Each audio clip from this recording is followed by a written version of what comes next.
Nah, kalau milenial masuk ke saham tanpa riset, ya itu baru setengah pekerjaan. Dan malah fondasinya nggak bagus.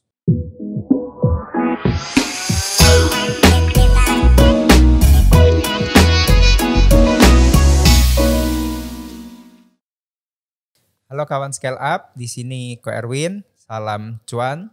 Hari ini kita mau podcast ya sama satu tokoh yang muda, cuman luar biasa banget, investor yang sukses, Bapak Kefas Evander. Panggilnya Bapak atau Bro aja bro, lah, ya. santai aja kok. Siap. Ya, Bro Kefas apa kabar? Sehat kok, how about you? Good. Mantap. Dari terakhir kita ketemu nih, sekarang badannya udah makin jadi nih. Thank you. Ya, banyak olahraga juga. Ya, jadi pandemi itu harus buat kita makin aware ya kesehatan ya. Yep. Oke. Kita sharing background sedikit ya tentang Kefas ya. Santai aja hari ini. Kefas asli lahir mana? Lahir sih Jakarta. Jakarta ya. Jakarta. Cuma grown up dari umur 1 itu dibawa papa ke Solo. Oh, oke. Gitu, karena papa waktu itu emang didinasin kerja di perusahaan obat, jadi ke Solo lah di situ. Jadi childhood semuanya di Solo. Karena baru pindah balik lagi ke Tangerang sih lebih tepatnya, bukan Jakarta lagi. Itu SMP 2. Jadi memang childhoodnya di Solo. Gitu. Jadi dari abis itu di Tangerang aja ya berarti ya? Iya di Tangerang. Sampai sekarang ya? Sampai sekarang. Oke, berarti dari Tangerang dulu nggak ada apa-apa sampai sekarang udah keren banget ya. Perkembangannya sih karena di sana ya kebetulan kan developer kan ada banyak kan. Gitu. Ya, jadi saingan semua, karena saingan itulah membuat kotanya makin maju. Yes. Oke. Jadi persaingan bisnis itu bagus untuk konsumen. Betul. Oke. Nah, Kefas ini kan sebenarnya kan lebih terkenal itu sebagai investor ya. Tapi kalau aku cek nggak salah dulu pernah profesional juga ya sebelumnya ya. Oke. Kerja apa dulu sebelumnya? Oke, jadi kerjanya tuh serabutan sih dulu. Masih bingung juga mau jalanin hidup ini gimana arahnya gitu. Dulu sih sejak SMA sebenarnya udah punya pikiran, pokoknya goal hidup itu pengen jadi businessman, pengusaha. Makanya dari SMA masuk ke lulus kuliah itu langsung tahu mau ambil jurusan bisnis. Jadi memang udah mindsetnya pengen bangun bisnis. Jadi dari SMP berusaha untuk ya bisnis kecil-kecilan, sampai lulus pun masih usaha. Cuma ya memang mungkin jalannya belum di situ. Karena banyak nemu hambatan, banyak bisnis yang gagal juga.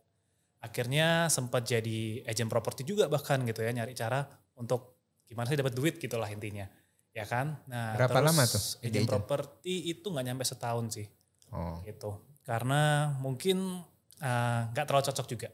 Gitu. Sampai akhirnya dapat tawaran itu untuk kerja di OVO gitu. Jadi masuk korporat, kerja di OVO sebagai bagian tim dari business development. Luckily waktu itu OVO tuh masih awal-awal, jadi memang banyak belajar dari situ juga dunia profesional seperti apa, dan luckily juga gitu karena masuk di bagian OVO itu hubungannya banyak ke perbankan.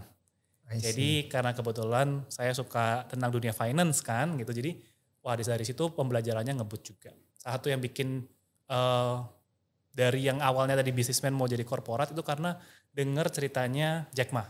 Advice-nya Jack Ma dibilang kalau umur 20-30 tuh you learn from someone aja dulu juga gak apa-apa gitu. Yeah.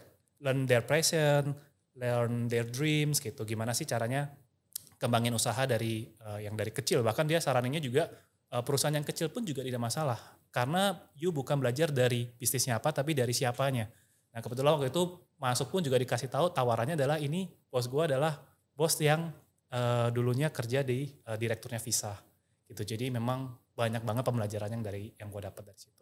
Akhirnya baru ya sekarang rintis usaha lagi, fokusnya juga sekarang karena capitalnya juga udah lebih grow, jadi ya sekarang lebih banyak invest saham aja.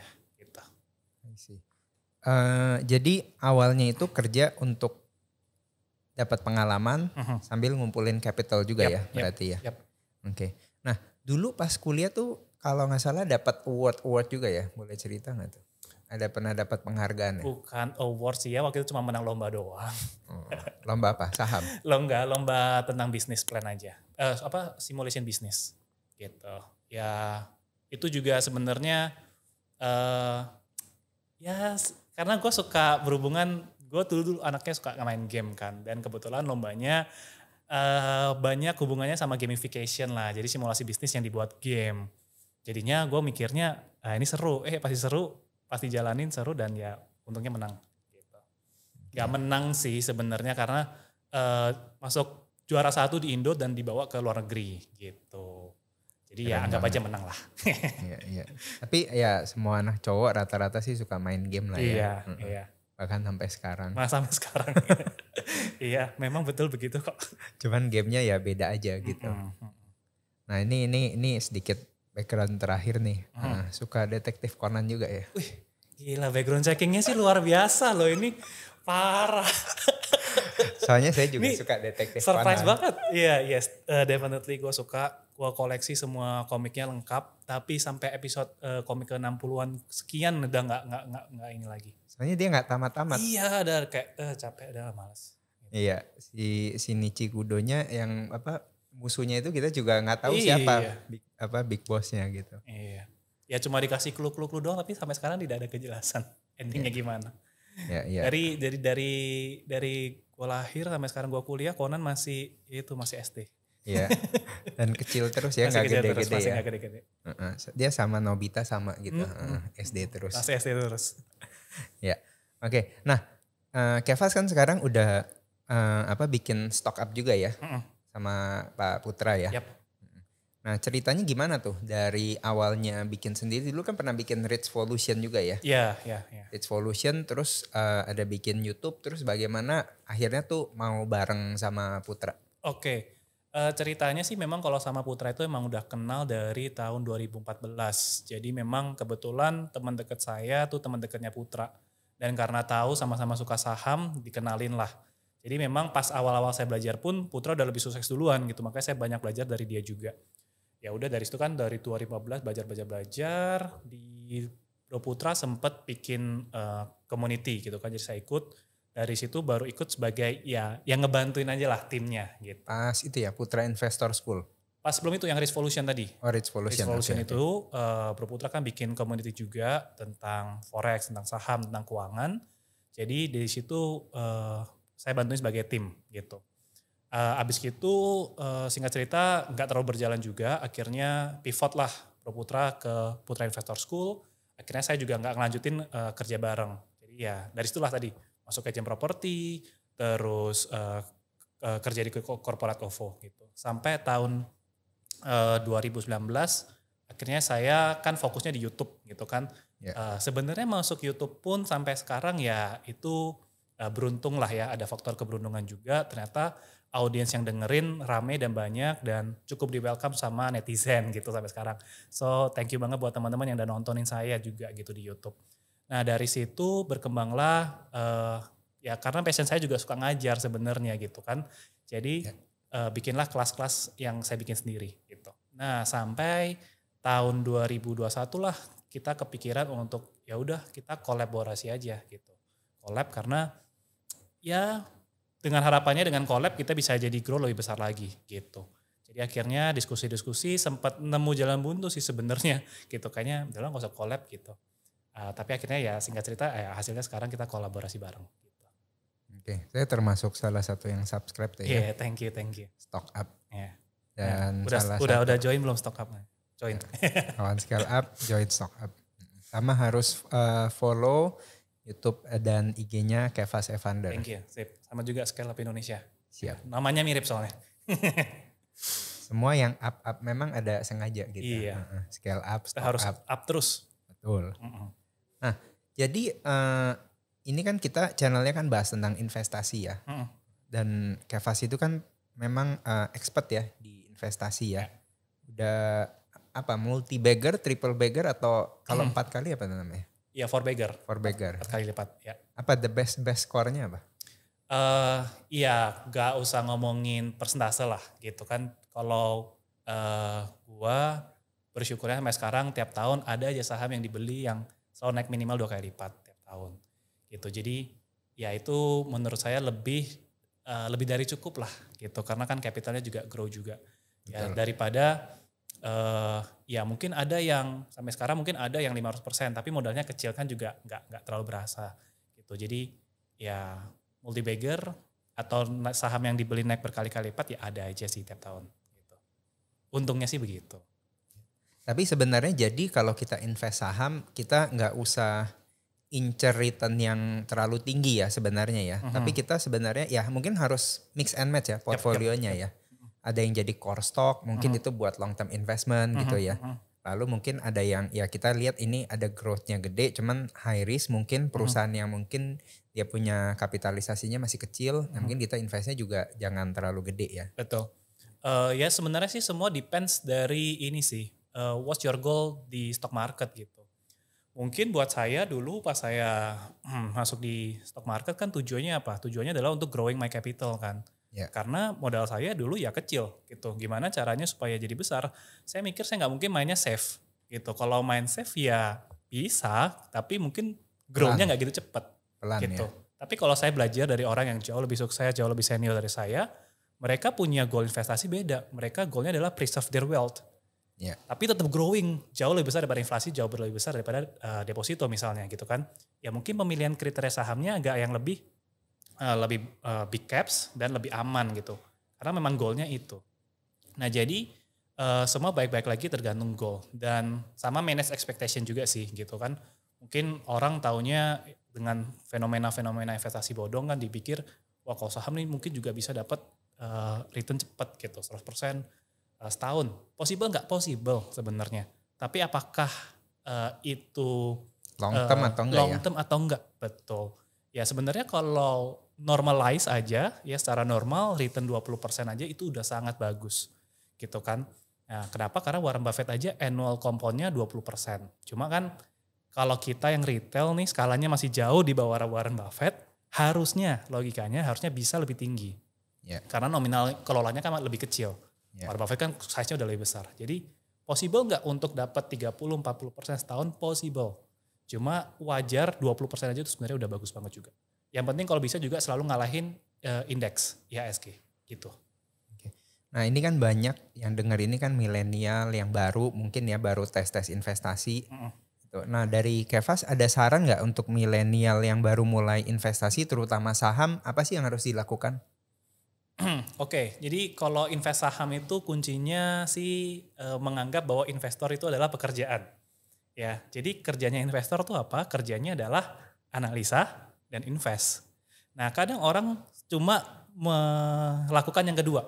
Ya udah taruh duit aja. Tapi mereka nggak ngerjain PR bahwa investor itu juga harusnya melakukan analisa. Pebisnis juga pasti analisa dulu dong kok. Betul, analisa market, ya kan, siapa pelanggannya, research produknya kayak gimana. Nah, kalau milenial masuk ke saham tanpa riset, ya itu baru setengah pekerjaan. Dan malah fondasinya nggak bagus. Makanya banyak yang gagal itu karena dia cuma lakukan part 2, part 1-nya dia belum lakukan. Benar, exactly. Ya meskipun udah ngelakuin part 1 belum tentu pasti berhasil juga gitu. Betul. Kan. Karena kan analisa bisa salah. Cuma ya kerjanya investor jangan dilupakan ya kita nih perlu analisa. Gitu ya, perlu belajar, cari pengalaman mana saham yang bagus, mana yang layak investasi. Ya kadang cuma denger namanya aja, ini perusahaan terkenal, kayaknya produknya sering saya pakai, udahlah invest gitu. Tapi nggak tahu nih, nggak background checking keuangannya gimana dan segala macam. Nah jadi ya itu analisa sama invest. Ya tapi juga jangan analisa jadi komentator saham ibaratnya, tapi nggak invest, sayang juga. Gitu. Nanti jadi saingan bikin YouTube lagi. Oke, jadi itu stepsnya ya kawan scale up ya. Pertama kita harus analisa, baru kita invest gitu ya. Nah untuk analisa sendiri, sekarang kan banyak aliran ya. Ada yang fundamental, ada yang technical, ada yang bandarmologi, ada yang astrologi juga ya. Kayak Pak Gema ya gitu. Nah dari Kevas sendiri lebih ke aliran mana nih? Sekarang sih saya masih sampai saat ini selalu percaya bahwa fundamental itu yang paling penting. Gitu. Fundamental ya? Yap. Semuanya bisa works, cuma baik lagi apa strategi yang paling nyaman yang sesuai dengan kepribadiannya kita. Nah kalau saya percaya meskipun saham itu harga saham bisa naik turun meskipun perusahaannya jelek sebenarnya, tapi akan jauh lebih aman kalau kita bisa invest di perusahaan yang memang kita tahu quality-nya itu bagus. Ya jadi investasi kita itu jadi lebih rendah resikonya karena kita percaya bahwa memang perusahaannya ini perusahaan yang bagus. Ya tidak menutup kemungkinan yang tadi belajar teknikal, astrologi, bandarmologi itu works nggak? Works juga gitu. Ya. Nah, kalau saya pendekatannya banyak di fundamental, tapi saya tidak menutup mata untuk kadang-kadang juga ngeliatin bandarmologi seperti apa, flow-nya seperti apa. Cuma itu hanya sebagian kecil aja. Utamanya tetap di fundamental. Gitu. Jadi kayak makanan itu, yang makanan utamanya tetap fundamental ya. Yang lain itu isinya suplemen gitu ya. Yep. Nah, bicara fundamental sendiri kan juga banyak approach ya. Ada orang tuh yang lihat dari sektoral dulu, ada yang lihat dari negara. Kalau di kita mungkin enggak ya, mungkin lihat dari sektoral dulu. Jadi apa namanya top down approach berarti ya. Ada juga kan yang bottom up ya. Gitu ya. Nah, kalau Keva sendiri biasanya ambil approach yang mana? Oke, dua-duanya. Karena gini, saham tuh ada 700 gitu kan. Jadi kita nggak mungkin mempelajari semuanya. Idealnya sebelum invest kan tadi analisa. Ya. Kalau udah nentuin saham A, harusnya idealnya kita tahu nih seluk-beluk saham A gitu. Tapi nggak mungkin dong kita ngecekin 700 satu-satu. Kan capek, takes time. Jadi pendekatannya adalah digabung. Yang pertama top down. Top down ini tujuannya apa? Tujuannya lihat dari sektor. Misalnya, ya udah gue taunya sektor perbankan dulu. Ya udah analisa dulu perbankan gitu.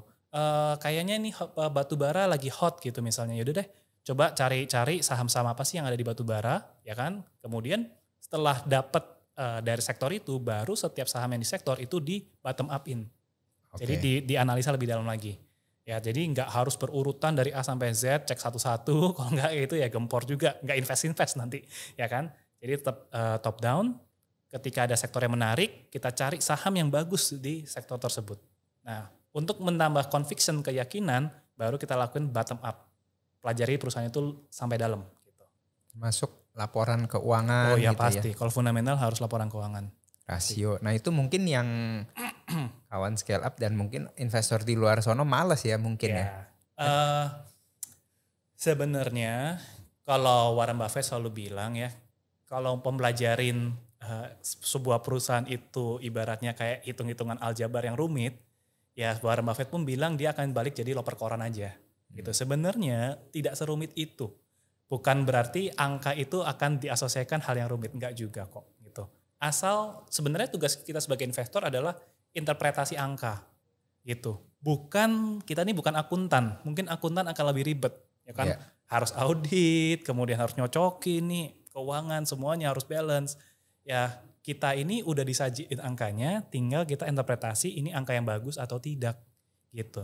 Sebenarnya di saham di fundamental pun mau orang yang jago valuasi, tete bengek segala macam itu juga nggak menjamin berhasil juga sih. Kalau saya tetap percaya bahwa psikologi dan money management itu jauh lebih penting daripada skill analisa fundamentalnya. Ya, analisa fundamental tuh kayak ibarat kayak nambah conviction aja. Tapi yang menentukan investasinya berhasil atau enggak ujung-ujungnya psikologi sama money management. Gitu. Nah itu mungkin banyak yang nggak tahu tuh ya. Psikologi mungkin kalau aku nggak salah nih, jadi kayak aku tuh kemarin pegang saham Adaro tuh ya. Nah cuman belinya waktu itu 1.200 ya. Pas 1.600 itu kayaknya udah 30% udah jual aja gitu. Padahal kalau pegang beggar tuh. 2.400 lewat ya. Iya 2.000 plus dividen udah hampir 2,5 kali tuh. Nah jadi psikologi itu sebenarnya kayak begitu ya. Jadi kita itu sebenarnya ya kalau kita udah analisa dan kita udah yakin nih value-nya dari company ini berapa, sebenarnya kita harus berani punya conviction untuk hold it ya, until sampai dapat value itu ya, benar nggak? Nah, ini permainan psikologi juga kok. Ya. Apakah boleh dikatakan Ko Erwin ini gagal investasinya karena menjual Adaro di 1.600? Enggak dong. Saya sih sendiri nggak merasa, cuman ya kadang sedih aja gitu. Berarti psikologinya bagus. Ya. Kenapa? Karena sometimes what people do adalah, wah 1.600 udah jual. Wah ini saham masih naik. Udah deh, gua top up lagi deh. Kalau untung lagi naik ya untung gitu kan. Tiba-tiba ternyata malah rugi. Jadi serba salah juga kan. Kita gak pernah tahu begitu 1.600 bisa ke 3.000 kayak sekarang gak. Atau pas dijual 1.600, naik 1.700 pingin beli lagi rakus. Tiba-tiba turun lagi ke 1.000. We don't know kan. So sebenarnya apa yang Ko Erwin lakukan berhasil gak berhasil sebenarnya. Ya, apa yang membuat lebih berhasil adalah ketika dengan 1.600 aja gue udah cukup. Sudah sesuai plan. Ya kalau memang plannya adalah 1.600 gitu kan. Kalau memang lakuin sesuai plan berarti dikatakan berhasil. Dan bekerja tidak keluar dari plan itu adalah penerapan psikologi yang bagus kan. Gitu ya kan. Nah, tapi kalau plannya memang sebenarnya hitungannya targetnya jauh lebih tinggi 3.000 gitu kan misalnya. Tapi wah baru naik 10% udah gatel gitu. Padahal plannya 3.000. Nah itu baru penerapan psikologi yang gak bagus. Kenapa? Karena memang sudah di plan, kita hitung-hitung value-nya 3.000 dan ya karena naik turun volatilitas harga jadi adalah quit aja lah gitu. Nah jadi semuanya, ya itu makanya jual 1.600 sama hold sampai sekarang bisa cerminan psikologi yang bagus. Bisa juga jadi cerminan psikologi yang gagal. Semua balik lagi ke kita. Ya tergantung game plan kita ya. Benar. Game Ya plan kan? kita awalnya apa ya. Makanya kalau di saham saran saya juga buat milenial tadi adalah punya goal dulu sih. Makanya goalnya apa? Karena goal tiap orang tuh kan beda-beda. If you achieve your goals atau setidaknya satu langkah lebih dekat ke goalmu, kamu berhasil kok sebenarnya menurut gue sih gitu. Goal ini maksudnya bukan game plan ya, tapi ke arah kita invest Goal saham keuangan tuh. kita tuh buat apa? Betul. Oke, misalnya ada yang mau buat rumah, buat jalan-jalan, buat edukasi, buat merit gitu ya. Misalnya dengan Ko Erwin jual 1.000 dari 1.200 ke 1.600 udah bisa mobil baru kan ya udah capai goal juga, nggak harus sampai 3.000 sebenarnya misalnya gitu kan. Jadi ya baik-baik lagi kadang kita di saham kenapa yang banyak yang FOMO takut gitu kan, karena dari awal udah nggak tahu juga masuk goalnya apa, ya udah akhirnya ngalir aja, ya kalau ngalir ke laut. Betul. Gitu. Sama mungkin jangan serakah ya. Ya jangan serakah, itu ya bagian money management juga kan. Ya. Nah money management itu apa tuh menurut Bro Kevas? Oke, money management ya gimana cara kita ngatur, kalau saya adalah gimana caranya supaya returnnya optimal tapi resikonya terjaga gitu. Nah paling gampang adalah ngomongin diversifikasi ya kan. Kadang ada orang yang mungkin diversifikasi bisa portofolionya kayak supermarket saham gitu, ada 30-an. Ya salah nggak? Mungkin nggak salah juga gitu kan, karena mungkin ada orang yang intinya adalah tidak mau ngambil resiko yang terlalu besar. Ya udah dia akan diversifikasi banyak. Ya, tapi kalau saya pendekatannya paling gampang kalau dipatok sama angka ya maksimal 10 aja. Tujuannya apa? Tujuannya supaya kalau menangnya berasa, kalau kalah juga nggak terlalu parah kerasanya. Jadi menurut saya angka maksimal 10 tuh udah ideal. Tapi kalau lagi yakin convictionnya tinggi, mau pegang 3 saham pun juga menurut saya nggak masalah gitu. 1 saham pun juga sebenarnya kalau yakin tidak masalah. Nah, baik lagi, goalnya apa? Gitu. Kalau saya nggak ada urgensi harus naruh uang saya di 1 saham. Gitu kan, 3 saham, 5 saham udah menurut saya lebih pas. Gitu. Tapi maksimum 10 saham ya? Untuk yang retail skala yang ya kayak kita kayaknya masih wajar untuk megang tuh maksimal 10 saham. Kecuali kalau udah ngomonginnya fund manager yang kelolanya udah ratusan miliar ke atas, that's why ya mungkin bisa lebih dari itu. Karena size-nya aja gak cukup gitu misalnya. Ya kan. Misalnya kayak Warren Buffett, Charlie Munger mengatakan, ya kenapa gak 10? Karena saya belajar dari Charlie Munger sama Peter Lynch juga. Kalau Peter Lynch bilang, megang saham tuh kayak ibarat punya anak. Jadi peganglah yang semampunya aja gitu. Jadi jangan punya anak sampai gak mampu ngurusnya. Sama juga jangan megang saham sampai gak mampu ngurus atau gak mampu untuk mantau sahamnya. Nah kalau Charlie Munger dia bilang pegang saham maksimal 10 pun itu sudah menjauhkan kamu dari resiko yang berlebihan gitu. Dan returnnya pun juga masih bisa dinikmatin. Nah jadi kenapa patokannya 10 gitu. Oke. Mungkin satu lagi kalau aku boleh tambahin ya. Mungkin dari 10 itu juga jangan di sektor yang sama ya. Oh iya betul. Maksimum satu sektor berapa? Kalau saya ya semua tergantung conviction sih. Kayak misal terakhir saya pegang 60% itu di batubara. Tapi batubara itu bukan 1 saham tapi ada 2 saham gitu. Jadi around 30 sama 30 gitu 30-30. Gak ada patokan sih harus berapa. Makanya diversifikasi money management tuh seni. Gak ada holy grail, gak ada satu rumus pasti bahwa ini adalah jalan yang terbaik gitu. Karena ya kita gak tahu market bakal kayak apa. Nah yang penting adalah nyesuaiin diri bahwa kita nih megang sahamnya tuh nyaman gitu. Gak yang waduh udah all in di sini tiap hari gua stres, dia turun gua stres. Ya kan berarti gak tenang, gak cocok. Ya, mungkin di split gitu ke beberapa saham. Ya tapi kalau saya sih hampir gak pernah sih megang dari semua dana itu satu sektor doang sih gak pernah. Gitu. Ya so far sih paling sekitar 60% di satu sektor. Oke. Dan itu kita bisa tahu dengan semakin lama pengalaman kita dengan analisa gitu ya. Dan tiap tahun pasti berbeda. Gitu. Maksudnya setiap waktu itu akan berbeda. Kadang memang kita ngelihat ada peluangnya di batubara, ya udah mungkin kita berani heavy di batubara karena ngelihat peluangnya agak jelas gitu. Ya tapi saya nggak tahu 2 tahun lagi mungkin saya jadi nggak berani megang di satu sektor yang sama dengan porsi 60%. gitu. Ya semua tergantung lagi ada peluangnya apa gitu. Oke, ya. Mungkin kalau mau tahu lebih jelas itu ya, Join stock up. join stock up sama subscribe YouTube-nya Kev Hasefanda. Ya boleh. Nah sekarang ini kan who is your role model? Role modelnya siapa di saham? Warren Buffett atau Peter Lynch? Sebenarnya kalau saya pribadi saya lebih suka Peter Lynch gitu. Karena pendekatannya ada unsur growth-nya gitu.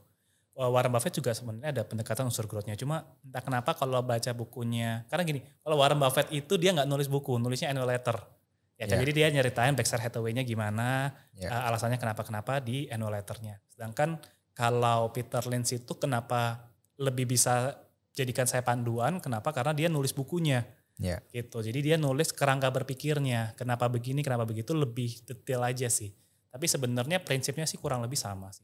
Warren Buffett mungkin dulunya karena dia ikut, awalnya kan dia Benjamin Graham ya. Kalau Benjamin Graham itu value banget tuh ya. Value banget. Yang benar-benar yaitu memvaluasi saham karena ngelihat asetnya seberapa banyak.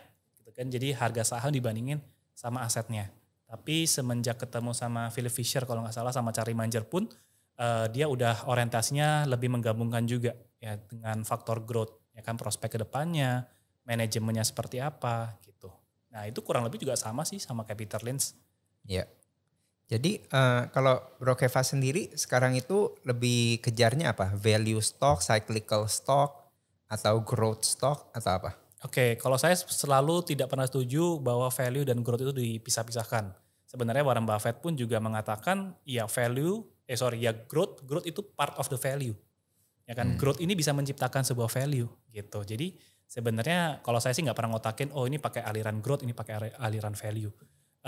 Dan kalau saya pribadi, saya nggak pernah mengatakan saya 100% full value investor atau growth investor, whatever. Ya saya investor aja dengan pendekatan fundamental gitu. Jadi tergantung peluangnya ada apa.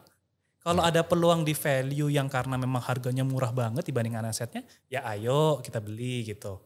Kalau ada perusahaan yang masih rugi tapi memang prospek growth-nya bagus dan fundamentalnya masuk akal, ya ayo gitu. Jadi ya ibaratnya investor opportunity saja lah kok. Kalau di mana ada peluang ya di situ kita ambil. Betul.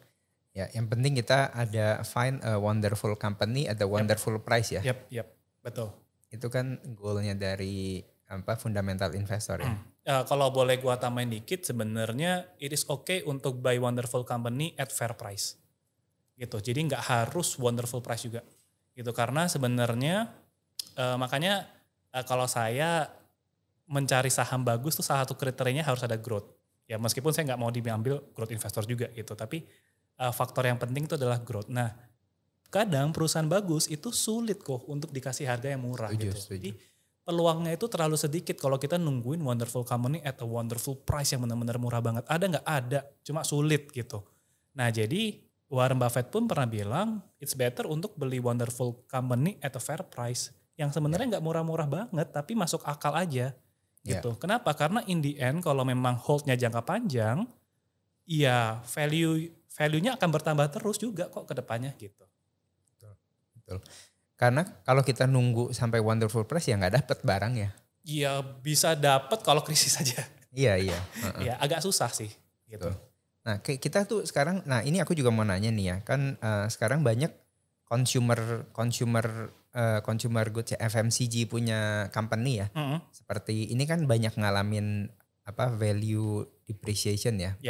Kayak kita lihat tuh yang ketara banget Unilever. Bahkan kayak Ace. Ace itu kan dia pernah review ya. Dulu kan 1.500-an ya itu ya.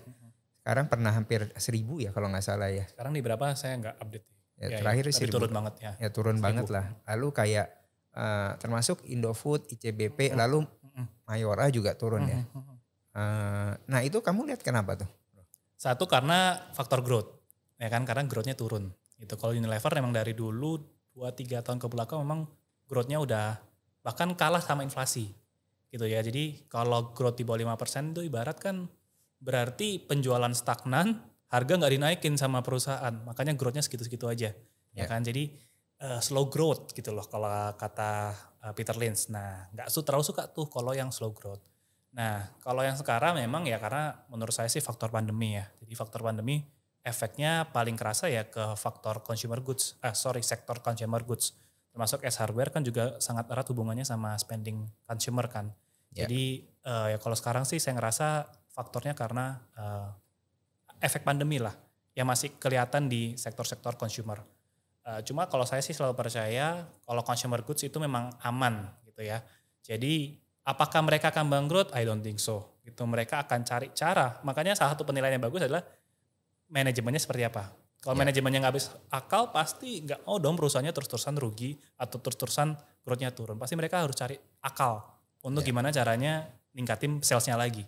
Nah, jadi makanya itu faktor manajemen pun kan juga penting dalam analisa fundamental. Gitu. Ya. Makanya sebelum beli saham itu sebenarnya PR-nya tuh banyak banget ya.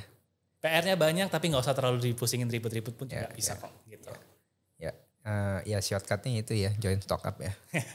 Di join stock up pun juga nggak selalu disuapin sih. Kita bahkan nggak pernah nyuapin harus beli saham ini kan. Karena kan goalnya adalah gimana kalau bisa you level up. Level up artinya dari yang awalnya investor yang ikut-ikutan nggak ngerti analisa gimana, minimal level up jadi keputusan investasinya itu ya berdasarkan keputusan pribadi gitu. Karena kita udah lebih independen. Ya baru ke level up dari segi keuangan, mulai ada passive income-nya dan segala macam gitu. Oke. Nah, Bro Keva sendiri kalau investasi lebih percaya yang investnya itu lump sum langsung atau DCA atau gimana? Oke, kalau saya secara pribadi lebih suka lump sum gitu kan. Lebih berasa? Lebih berasa, betul. Saya hampir nggak pernah lakuin DCA sih dari dulu, kecuali yang setahun terakhir ini karena ada saham-saham Amerika, karena nggak malas mantau dan malas mempelajari semua saham yang lebih detail lagi.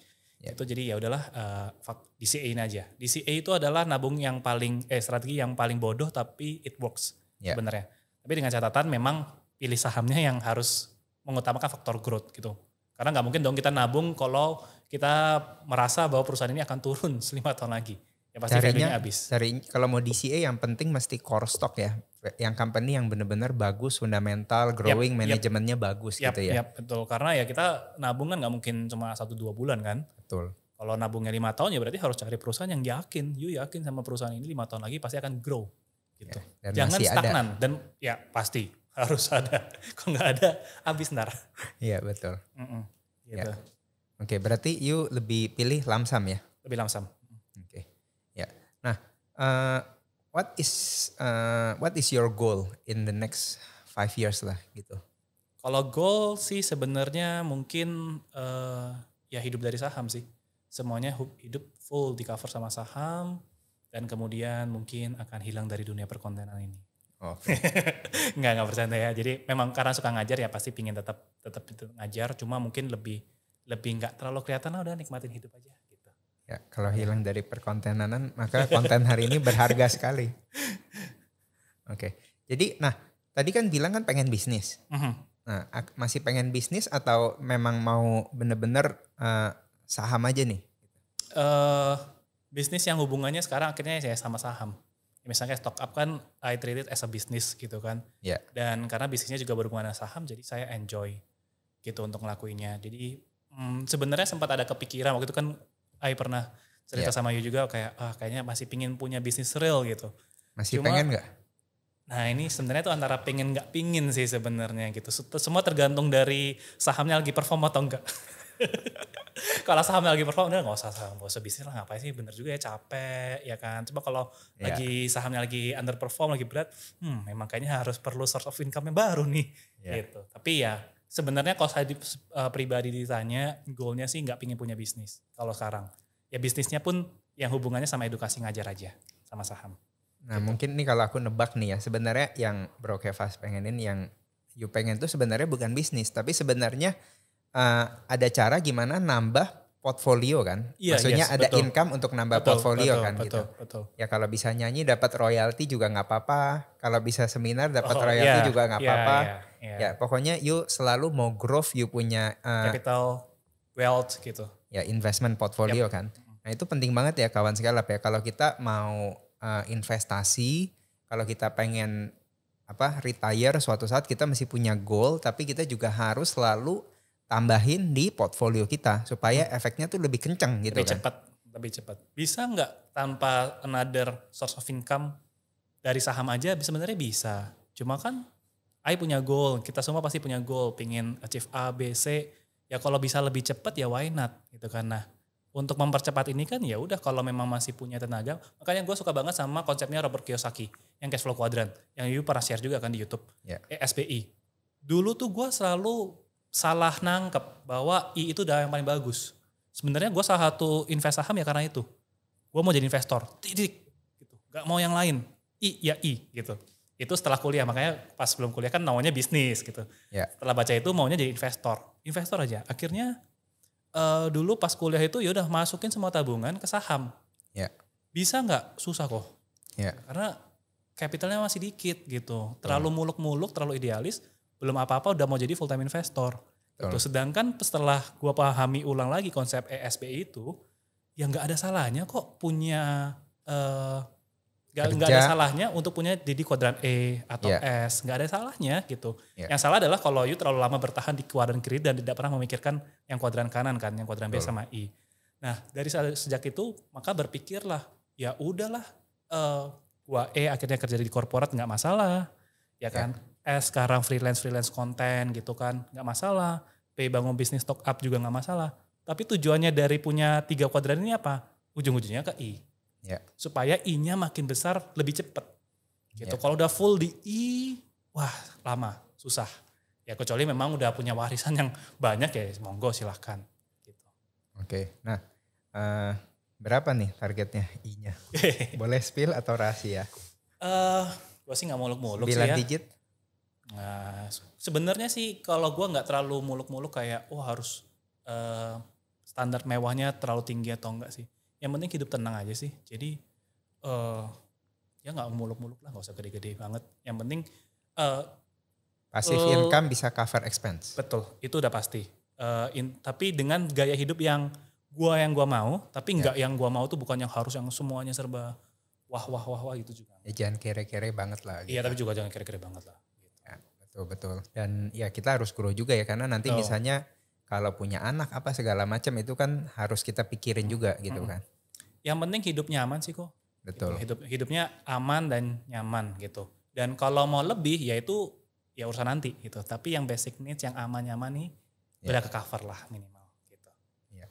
Nah itu kawan sekalian penting banget ya. Jadi kita investasi itu tujuannya jangan pengen cepat kaya. Betul. Karena orang yang pengen cepat kaya itu biasanya malah ngaco gitu ya investasinya ya. Tapi investasi itu adalah kita udah punya goal bahwa kita tuh bisa cover kita punya basic needs.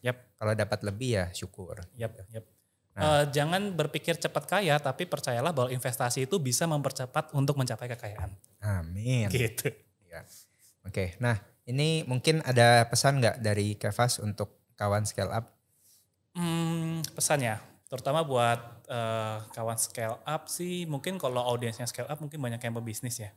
Nah dulu waktu pernah kalau ngobrol-ngobrol sama bisnis itu, mereka justru nggak melek investasi kebanyakan, ya kan? Fokusnya adalah ngembangin kuadran B, ya kan? Sedangkan investasi terutama saham tuh sebenarnya effortnya tuh dikit, nggak terlalu yang bahkan lebih repot dibandingin kuadran B. Saya rasa sih enggak.